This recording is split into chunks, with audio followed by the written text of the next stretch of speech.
Bonsoir, chers auditeurs. Bienvenue dans cette nouvelle histoire pour vous accompagner jusqu'au pays des rêves. Ce soir, nous plongeons dans l'univers captivant d'Agatha Christie avec Rendez-vous avec la mort, une enquête d'Hercule, Poirot aussi brillante qu'insondable. Préparez-vous à suivre les traces du célèbre détective belge au cœur d'un mystère qui se noue sous le soleil aride de Petra, en Jordanie. Une famille tourmentée, un meurtre inexpliqué et une atmosphère empoisonnée par les secrets. Poirot devra démêler les mensonges pour démasquer un coupable qui semble avoir tout prévu. Installez-vous confortablement, laissez-vous bercer par cette intrigue diabolique et laissez vos paupières se fermer doucement. Dans Rendez-vous avec la mort, Hercule Poirot est confronté à une énigme qui le mènera de Jérusalem à Petra, en Jordanie. Une famille américaine, les Boynton, dirigée d'une main de fer par la tyrannique matriarche, Mrs. Boynton, est au centre d'une série de tensions et de secrets. Lorsque cette dernière est retrouvée morte dans des circonstances suspectes, Poirot doit déterminer s'il s'agit d'un empoisonnement criminel ou d'une mort naturelle. Mais tous les membres de la famille, ainsi que leurs compagnons de voyage, cachent des mobiles troublants. Avec son esprit logique et sa perspicacité légendaire, Poirot devra percer l'âme torturée de chaque suspect pour révéler la vérité. Chapitre 1. L'ombre de Petra. Le soleil de Jérusalem embrasait les ruelles de la vieille ville, projetant des ombres tranchantes sur les murs ocres. Devant le Saint-Sépulcre, un groupe de touristes se pressait, écoutant d'une oreille distraite les explications de leur guide. Parmi eux, une famille se distinguait par son étrangeté. Mrs. Boynton, une femme corpulente aux traits taillés à la serpe, trônait sur un siège pliant, vêtue d'une robe noire démodée. Autour d'elle, ses enfants évoluaient, comme des marionnettes désarticulées. Carole, la cadette, fixait le sol d'un air absent. Raymond, les mains tremblantes, essuyait ses lunettes sans cesse. Ginevra, la benjamine, riait soudain sans raison, les yeux écarquillés. Seule Nadine, l'épouse de Lennox Boynton, un fils aîné invisible ce jour-là, affichait une contenance polie, bien que son regard fuyant trahît une sourde angoisse. Sarah King, une jeune médecin britannique en vacances, observait la scène avec perplexité. Elle avait déjà croisé la famille au jardin des Oliviers, où Mrs. Boynton avait houspillé Carole pour un simple retard de 5 minutes. Une matriarche tyrannique, songea-t-elle, non sans compassion. Elle-même, orpheline, connaissait trop bien le poids des liens familiaux étouffants. Le soir venu, l'excursion se prolongea vers Petra. Les Boynton, silencieux, s'installèrent à l'écart du groupe, près des falaises de grès rose. Mrs. Boynton, refusant toute aide, gravit péniblement un sentier escarpé, ordonnant à Carole de porter son sac. « Dépêchez-vous, ma fille. Vous savez combien je déteste attendre, » lança-t-elle d'une voix sèche. Sarah, qui les suivait, surprit l'expression de Raymond. Une lueur de haine pure traversa son visage avant qu'il ne baisse les paupières.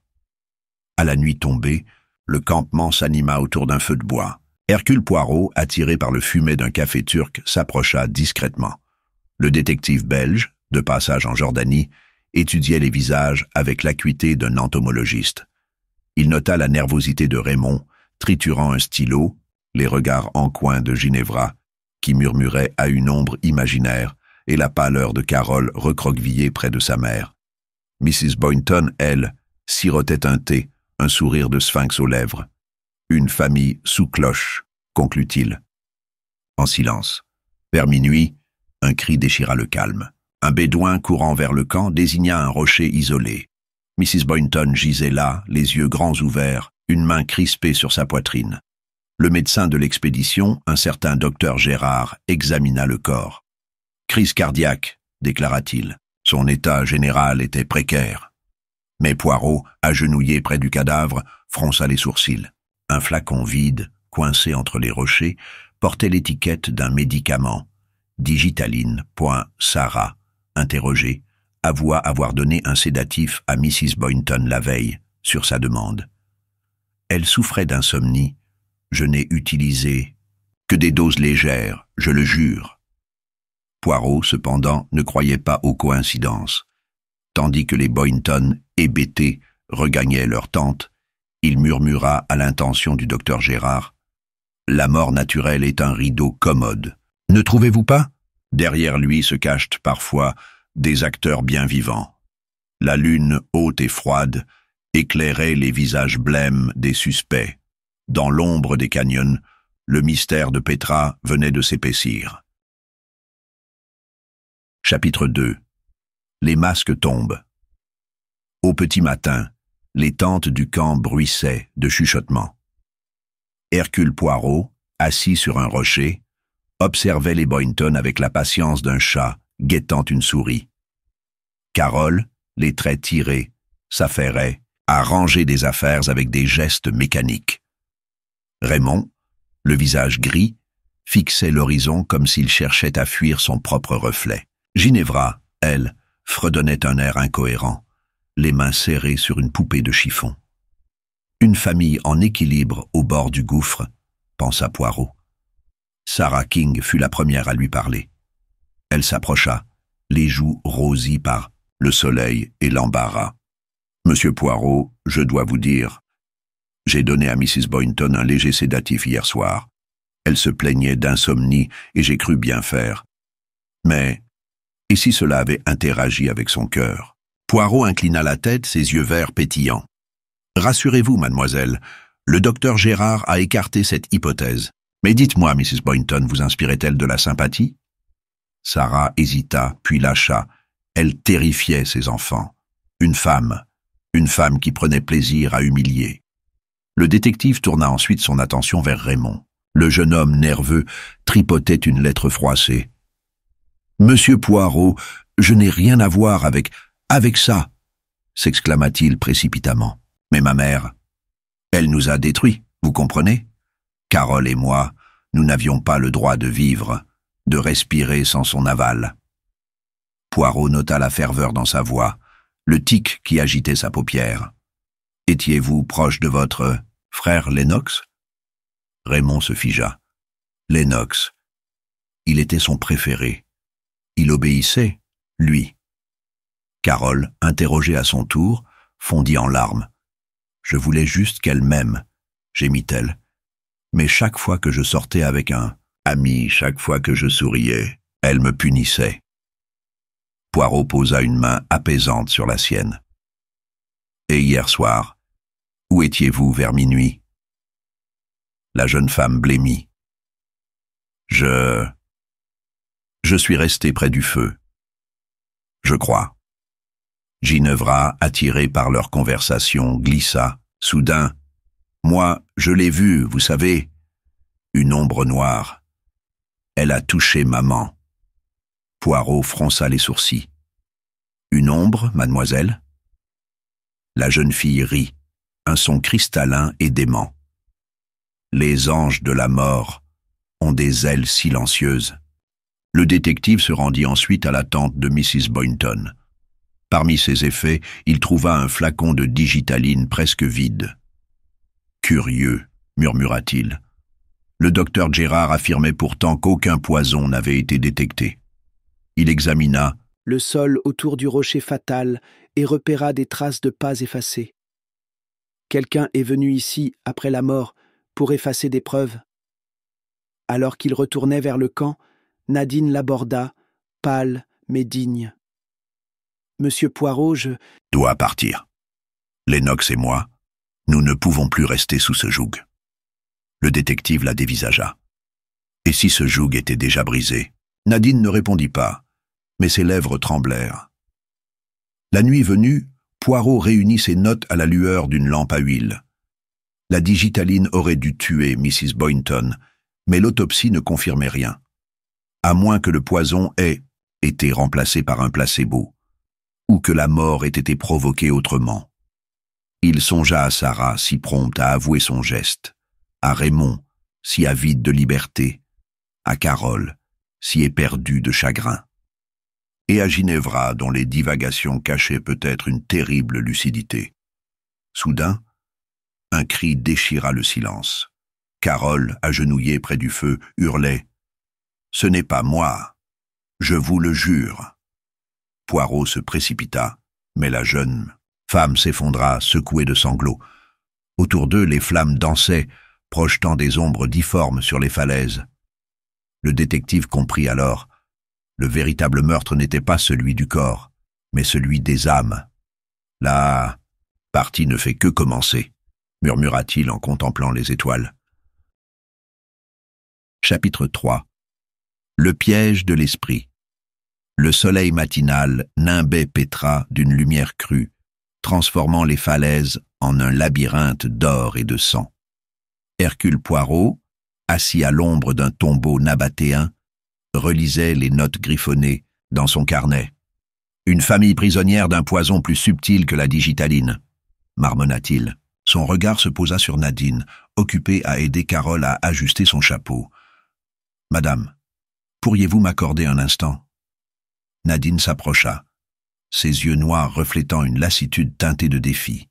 « Oui, monsieur Poirot ?» Le détective sourit. « Vous souhaitez quitter les Boynton, n'est-ce pas ?» Elle tressaillit, puis soupira. Lennox refuse. Il dit que sa mère, qu'elle est tout pour lui. Poirot inclina la tête. « Et pourtant, hier soir, vous étiez prête à partir seule. » Nadine se détourna, les poings serrés. « Je ne peux pas abandonner Carole et Raymond. Pas encore. » Plus tard, Poirot interrogea le docteur Gérard, assis près d'un bouquet de palmiers. « Dites-moi, docteur, la digitaline peut-elle être remplacée par un placebo sans que le patient s'en aperçoive ?» Le médecin français ajusta ses lunettes. « Théoriquement, oui. Mais Mrs. Boynton était méfiante. Elle comptait ses gouttes. » Poirot hocha la tête, songeur. Et si quelqu'un avait inversé les flacons avant le voyage? Sarah King, croisée près d'une source, tenta de dissimuler son malaise. « Vous connaissiez bien Mrs. Boynton, n'est-ce pas ?» Anne demanda-t-elle abruptement. « Assez pour savoir que sa mort arrange plusieurs personnes, » répondit-il, pince sans rire. La jeune femme rougit. « Je ne voulais pas... Enfin, sa famille semblait si malheureuse. » Ginevra, attirée par leur conversation, se mit à danser en cercle lent. « Les anges ont des ciseaux, » chuchotait-elle. « Ils coupent les fils des menteurs. » Poirot l'observa avec attention. « Savez-vous qui a touché le flacon de votre mère, mademoiselle ?» Elle s'immobilisa, soudain grave.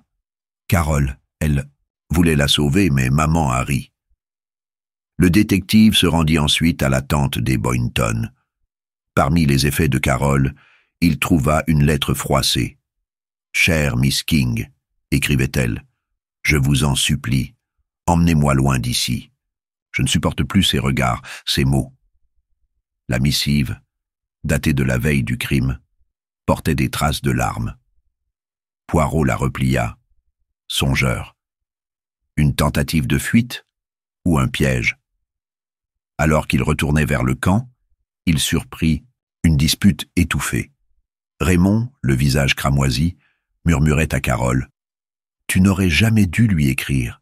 Si elle montre cette lettre. » Carole, blême, balbutia. « Je voulais juste être libre. » La nuit tomba, épaisse et silencieuse. Poirot, assis près du feu, méditait sur les contradictions. La digitaline manquante, les lettres avortées, les divagations de Ginevra. Soudain, une idée germa. Et si Mrs. Boynton n'avait jamais pris de digitaline? Il se leva d'un bond et retourna examiner le flacon. Sous la lueur de sa lampe, il remarqua une fine rayure sur le verre, une imitation grossière. « Un leurre !» s'exclama-t-il. Le poison n'avait jamais été dans ce flacon, mais alors, qui avait tué Mrs. Boynton? Et pourquoi? Alors que Poirot s'apprêtait à rejoindre sa tante, une ombre bougea près des rochers. Une silhouette furtive portant une seringue. « Mon Dieu !» murmura-t-il. Ce n'était pas le cœur, c'était... Le vent emporta ses paroles, tandis que les étoiles, impassibles, contemplaient le théâtre des vivants. Chapitre 4. Le secret de la digitaline. L'aube teinta le ciel de Petra d'une lueur sanglante, comme si le désert lui-même retenait son souffle.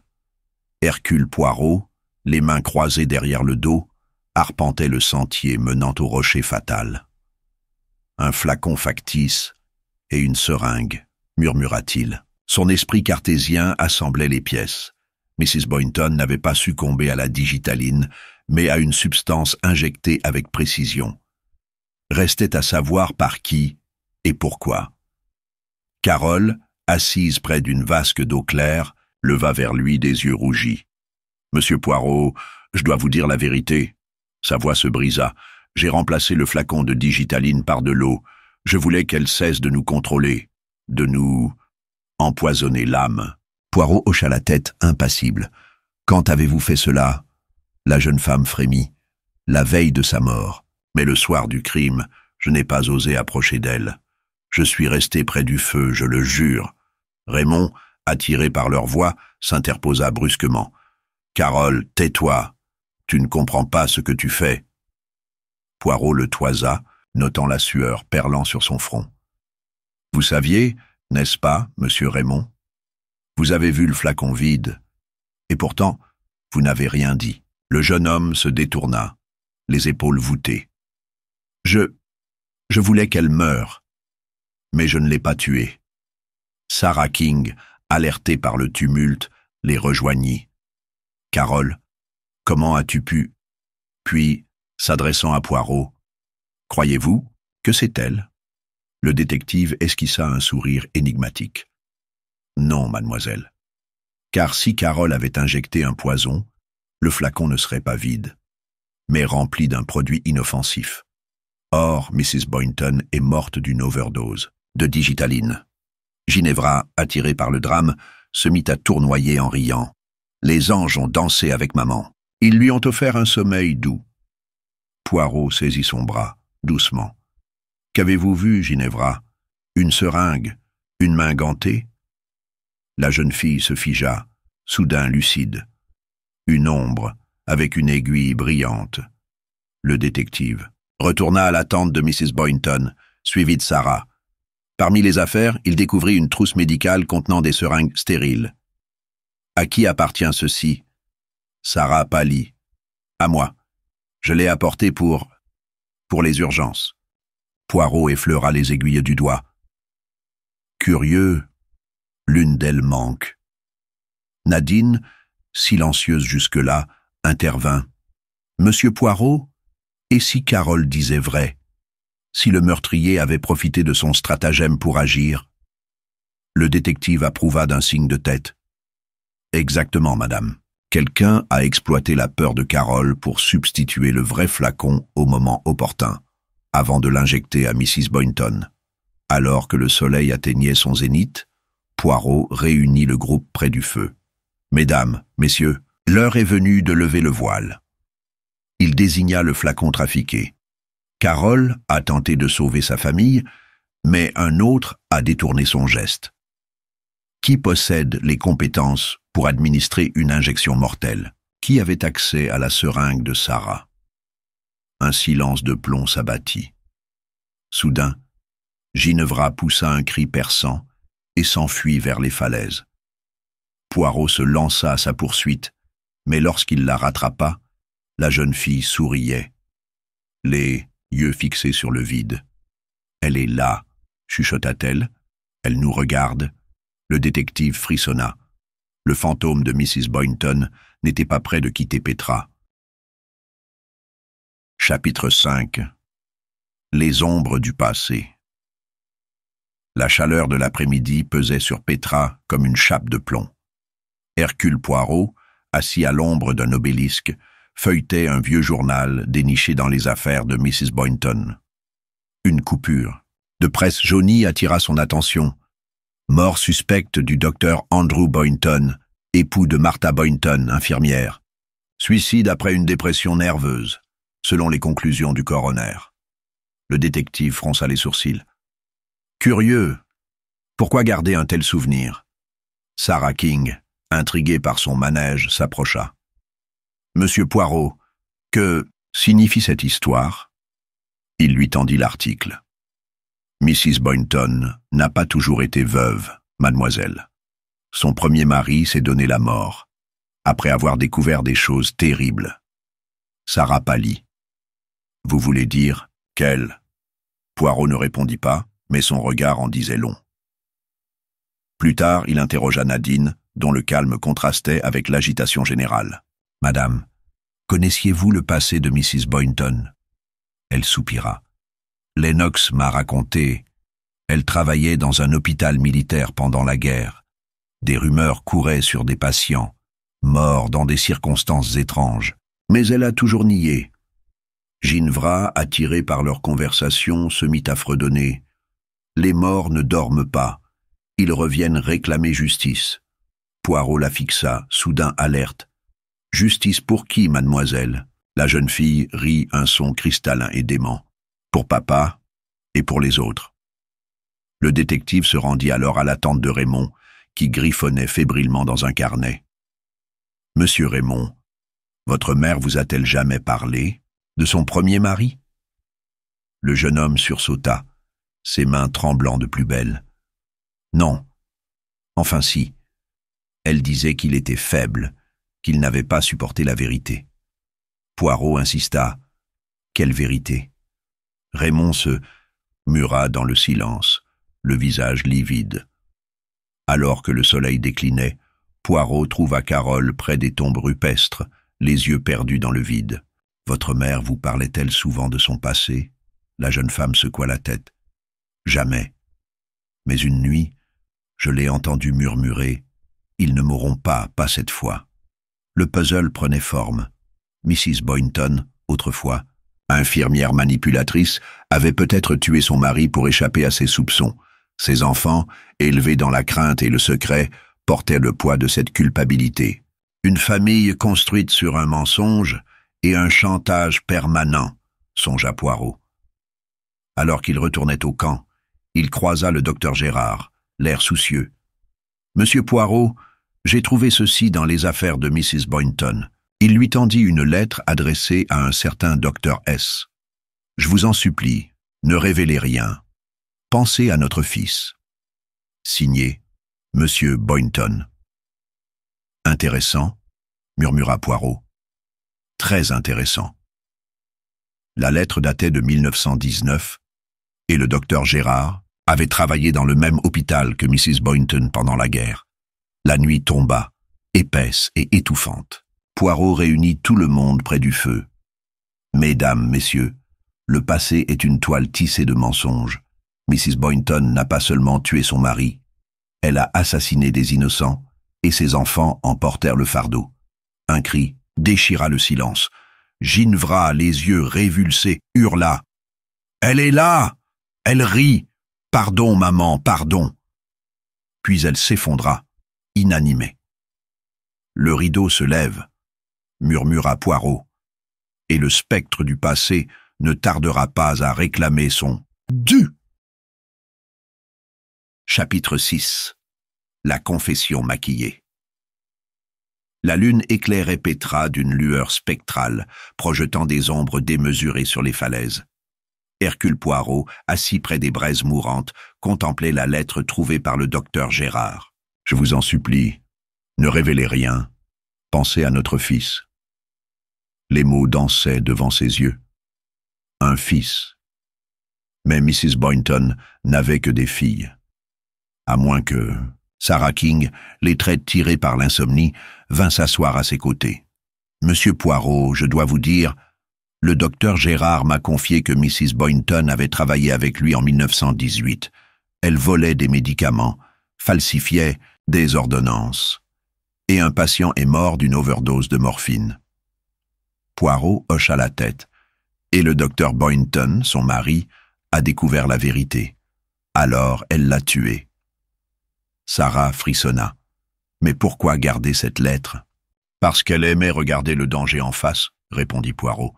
Et parce que ce fils...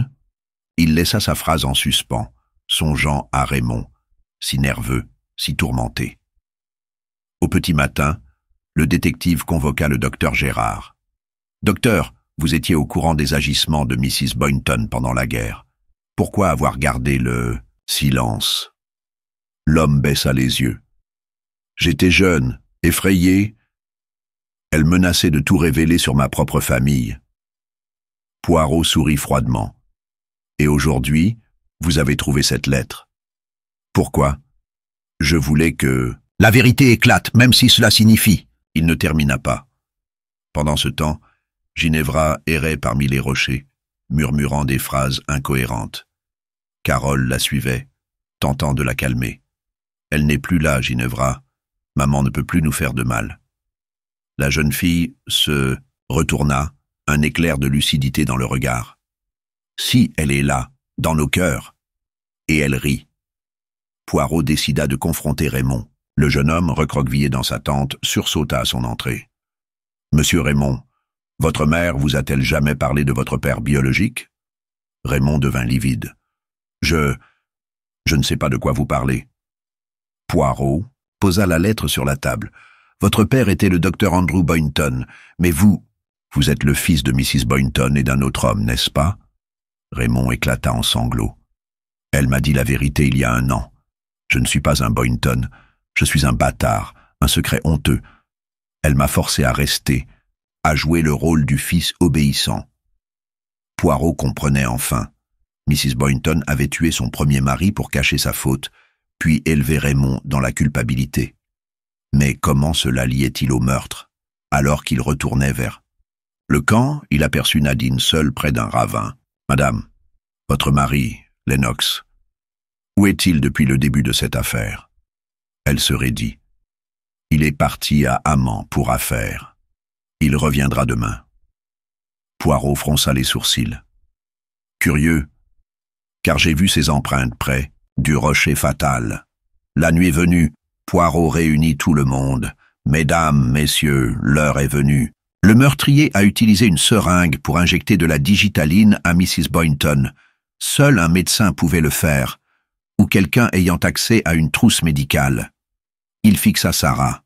« Vous, mademoiselle King, ou vous, docteur Gérard ?» Sarah se leva, pâle mais digne. « Je n'ai pas tué, mais je sais qui l'a fait. » Elle se tourna vers Ginevra. « C'est vous, n'est-ce pas? Vous avez pris la seringue, vous avez... » Ginevra éclata de rire, un son strident qui résonna dans le désert. « Non, non, non, ce n'est pas moi, c'est lui. » Elle désigna soudain le docteur Gérard. « Il a menti, il a toujours menti. » Le médecin recula, livide. « C'est faux, je... » Poirot leva la main. « Assez. La vérité est ailleurs. Car le véritable meurtrier est celui qui avait le plus à gagner. La liberté. » Un cri déchira l'air. Carole, les yeux exorbités, hurla. « C'est moi! J'ai tué maman! Je voulais sauver Raymond! » Poirot secoua la tête, imperturbable. « Non, mademoiselle Carole. Vous avez tenté de sauver votre famille, mais vous n'êtes pas une meurtrière. » Le silence retomba, lourd de non-dits. Dans l'ombre des falaises, une silhouette bougea. Chapitre 7. Le jeu des apparences. L'aube se levait à peine, teintant le ciel d'une lueur sinistre. Hercule Poirot, immobile comme une statue, fixait la silhouette qui venait de surgir des ombres. « Approchez, je vous prie, » murmura-t-il. Lennox, Boynton, le fils aîné, entra dans le cercle de lumière. Son visage, d'ordinaire si impassible, était déformé par une rage froide. « Vous avez fouillé dans des secrets qui ne vous regardent pas, Poirot. » Le détective sourit. « Votre mère vous a élevé dans le mensonge, n'est-ce pas? Vous saviez qu'elle avait tué votre père, et vous avez gardé le silence par loyauté. » Lennox serra les poings. Elle était malade, faible. Je ne pouvais pas la laisser tomber, même après qu'elle ait détruit vos frères et sœurs. Poirot marqua une pause. « Mais vous n'êtes pas ici pour parler d'eux. Vous êtes ici pour avouer. » Sarah, tremblante, intervint. « Lennox, c'est impossible. » « Silence !» gronda Poirot. « Regardez les faits. Lennox savait que sa mère était une meurtrière. Il a passé des années à la protéger, à étouffer les scandales. Mais quand il a appris que Raymond n'était pas son frère, que Carole voulait fuir, il a compris que le château de cartes allait s'effondrer. Alors, il a décidé de l'achever. » Nadine, les larmes aux yeux, se tourna vers son mari. « Lennox, Dis-lui que c'est faux. Tais-toi, Nadine, cria-t-il. Tu voulais partir, comme les autres. Tu ne comprends pas que sans elle, nous ne sommes rien? Poirot sortit une seringue de sa poche. Voici l'arme du crime. Elle était cachée dans vos affaires, Lennox. Vous avez injecté la digitaline à votre mère pendant qu'elle dormait, croyant accélérer une mort naturelle. Mais vous avez commis une erreur. Vous avez laissé une empreinte sur le rocher et le docteur Gérard a reconnu votre écriture sur une ordonnance falsifiée. Lennox blême s'effondra. Elle allait tout perdre. Notre nom, notre héritage, je devais l'arrêter. Carole, horrifiée, recula. Vous avez tué maman, pour nous? Pour vous sauver, hurla Lennox. Vous ne voyez pas? Sans elle, nous sommes libres. Ginevra, soudain calme, murmura. Les anges ont gagné. La vérité est enfin libre. Poirot, cependant, secoua la tête. Non, mademoiselle. La vérité est une prison. Et vous, Lennox, vous êtes son geôlier. Alors que le soleil se levait, la police arriva pour emmener Lennox. Nadine, effondrée, le suivit du regard, tandis que Carole et Raymond se serraient, l'un contre l'autre, enfin délivrés de leur cauchemar. Mais Poirot, lui, fixait Ginevra. « Pourquoi avoir menti, mademoiselle? Vous saviez depuis le début, n'est-ce pas ?» La jeune fille sourit, un sourire étrangement adulte. « Les anges voient tout, monsieur Poirot, même les mensonges des vivants. » Chapitre 8. La vérité au grand jour. Le vent du désert charriait des échos de prières lointaines, tandis que le soleil embrasait les falaises de Pétra. Hercule Poirot, assis près des ruines, contemplait Ginevra qui dansait entre les rochers, ses cheveux flottant comme une bannière de deuil. « Pourquoi avoir protégé Lennox ?» demanda-t-il enfin. La jeune fille s'arrêta, son visage juvénile soudain vieilli par une sagesse terrible. « Parce qu'il est mon frère, pas de sang, mais de douleur. » Poirot fronça les sourcils. « Expliquez-vous. Maman a tué papa pour garder son secret, » commença Ginevra. Elle a élevé Lennox dans la culpabilité, persuadée qu'il était complice. Mais il ne l'était pas. Il était trop jeune pour comprendre. Alors, quand j'ai découvert la vérité, j'ai juré de le sauver. En le laissant commettre un meurtre, en lui donnant une chance de choisir, s'exclama-t-elle, les yeux brillants. La mort de maman était inévitable. Soit elle nous détruisait tous, soit l'un d'entre nous la détruisait. Poirot médita ces paroles. Et vous avez manipulé les preuves, détourné les soupçons. J'ai fait ce que maman m'avait appris. Mentir, cacher, survivre. Elle rit, un son cristallin teinté d'amertume. Les anges de la mort ne sont pas des légendes, monsieur Poirot. Ils sont en nous. Le détective se leva, ébranlé. Vous auriez pu l'empêcher. Non, répondit-elle doucement, parce que je suis comme elle. Plus tard, alors que le groupe se préparait à quitter Pétra, Sarah s'approcha de Poirot. Croyez-vous que Carole et Raymond pourront jamais être libres? La liberté est un fardeau lourd à porter, mademoiselle, surtout quand on a appris à aimer ses chaînes. Nadine, le visage marqué par les larmes, murmura un adieu silencieux à Lennox, emmenée par les autorités. Carole, elle, serrait contre elle la lettre qu'elle avait écrite à Sarah, symbole d'un espoir avorté. Ginevra, avant de monter dans le carrosse, effleura la main de Poirot. « Ne soyez pas triste, monsieur. La mort n'est pas une fin. C'est un nouveau départ. » Et tandis que le désert engloutissait leurs silhouettes, Poirot murmura pour lui-même. « La justice est une chose fragile, mademoiselle Ginevra. Mais la vérité est éternelle. » Au loin, les colonnes de Pétra se dressaient, immuables, témoins muets d'un drame aussi vieux que l'humanité. Et voilà, chers dormeurs, que se referme ce chapitre des aventures d'Hercule Poirot. Comme toujours, la vérité s'est révélée plus troublante que la fiction. Mais n'est-ce pas là le propre des grands mystères? Si cette histoire vous a tenu éveillé un peu trop longtemps, pardonnez-moi. Le sommeil, parfois, doit se mériter. Bonne nuit, et rêvez bien.